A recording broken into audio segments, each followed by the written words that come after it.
హి ఓం నమ శివాయ్. ఓం నమ శివాయ్. ఓం శ్రీ భద్రకాళీ సమేత వీరభద్రస్వామిని నమో నమః. మాతృ పితృభ్యో నమః.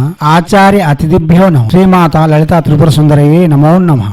శివశక్తి స్వరూపులారా, మనం వారాహి మంత్రములను వరుస క్రమంలో చెప్పుకుందాం. ఇప్పటికే వారాహి మంత్రములు చాలా వరకు అందించి ఉన్నాం. ఇప్పుడు కనక వర్షమును కురిపించే స్వర్ణ వారాహి మంత్రం గురించి చెప్పుకుందాం. ఈ మంత్రము విధియుక్తంగా 42 రోజుల్లోగా 132,000 జపం చేయవలసి ఉంటుంది. ఈ మంత్ర జపం ఉదయం సాయంత్రం వారాహిదేవి యొక్క మూల మంత్రమును 108 చెప్పున జపం చేసి, అనగా కులదేవతారాధన ఇష్టదేవతారాధన పూర్తి చేసుకున్న తర్వాత మూల మంత్రమును 108 జపం చేసి స్వర్ణ వారాహి మంత్రమును రాత్రి 10 గంటల నుండి 3 గంటలలోగా జపం చేయవలసి ఉంటుంది. సుస్నాతులై ఉంటూ శుచి శుభ్రతలు పాటిస్తూ హైందవ సనాతన ధర్మంలో వస్తున్న విధానాలన్నీ వర్తిస్తాయి. మద్యపానం, మాంసభక్షణ, పరస్త్రీ వ్యామోహం పూర్తిగా నిషేధం. ఇదే స్త్రీమూర్తులు చేయాలంటే పరపురుషుని యందు ధ్యాస కూడా ఉంచుకోకుండా చేయాలి. వారాహి మంత్రములలో ఏ మంత్రము చేసినా ఈ నియమములు తప్పక వర్తిస్తాయి. వారాహి దేవతకు కుంకుమతో ఆరాధన చేస్తూ పీఠమును శుద్ధి చేసుకుని యథాశక్తి షోడశోపచార పూజ, పంచపూజలు పూర్తి చేసుకున్న తర్వాత మంత్రజపం చేయవలసి ఉంటుంది. స్వర్ణాకర్షణ భైరవ యంత్రమును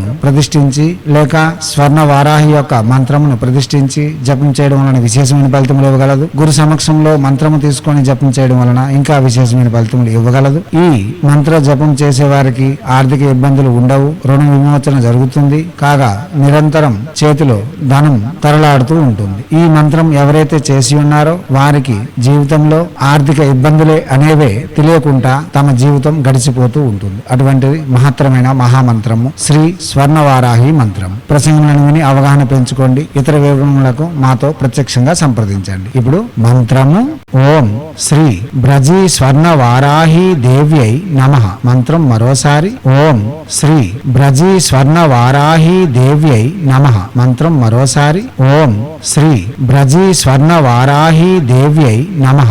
దివాత్మ స్వరూపులారా, ఇటువంటి మంత్రములు ప్రత్యక్షంగా జపం చేసుకుని ప్రతిఫలితములను పొంది మనకు వస్తున్న భయముల నుండి, ఆపదల నుండి విముక్తి పొంది ఆనందకరమైన జీవితం కొనసాగించేందుకు మన హైందవ సనాతన ధర్మ ఋషులు మన కోసం అందించి ఉన్న అతి సౌమ్యదాయకమైన సహజమైన సాధనలు ఇవి. వీటిని ప్రతివారు చేసుకోవచ్చు. ప్రయత్నపూర్వకంగా చేసి ప్రఖ్యాతిగాంచిన ఫలితములు పొంది ఉన్నతమైన జీవితం గడుపుకునేందుకు తమ వంతుగా నిర్మాణాలు చేసుకుంటారని ఆశిస్తూ హైందవ సనాతన ధర్మ ఋషులు మనకు అందించిన విద్యలు వినియోగించుకోవడంలోను, భారతీయ సంస్కృతి సాంప్రదాయాలు కాపాడడంలో ముందంజలో ఉంటూ మన ఆచారాల యొక్క గొప్పతనాన్ని ప్రపంచానికి వెలుగెత్తి చాటేందుకు మనవంతుగా కృషి చేయాలని కోరుతూ ఎప్పుడూ మీ సేవలో రత్నశ్రీ హిందూ సేవ సమాజ్ ఆచార్య భీమ్ సింగ్ రవికుమార్ ఆఫ్ నిఖిలానంద సాగర్ మహారాజ్.